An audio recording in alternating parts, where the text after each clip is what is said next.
À quelques jours seulement de la tenue de la 3e convention ordinaire du Front populaire ivoirien, parti créé par Laurent Gbagbo, que de voix se sont élevées pour demander son report. Finalement, celle-ci a bel et bien eu lieu ce dimanche 29 avril 2012 à l'hôtel Bellecote d'Abidjan-Riviera. Les militants ont effectué très nombreux le déplacement. Depuis sa perte du pouvoir, c'est la première fois que le Front populaire ivoirien, parti de gauche et membre de l'Internationale socialiste, se retrouve dans un tel cadre pour réfléchir sur son avenir.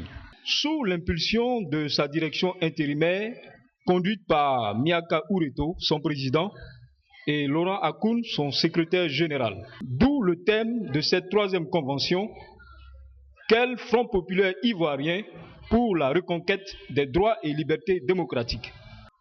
Plusieurs résolutions y ont été lues, dont toutes exigent, premièrement, la libération sans condition de tous les prisonniers politiques.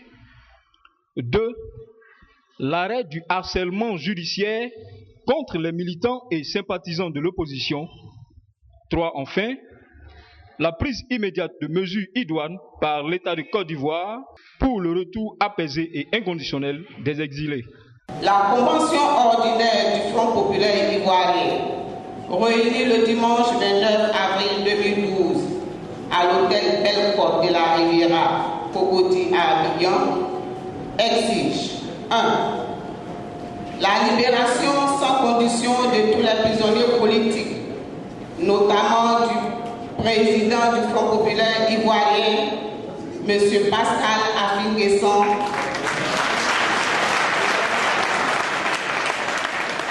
ses vice-présidents et le Premier ministre Aké Ngo.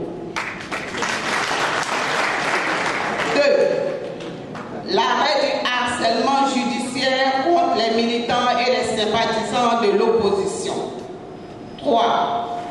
La prise immédiate de mesures idoines par l'État de Côte d'Ivoire pour le retour apaisé et inconditionnel des exilés. Faite à Abidjan, le 29 avril 2012, la Convention.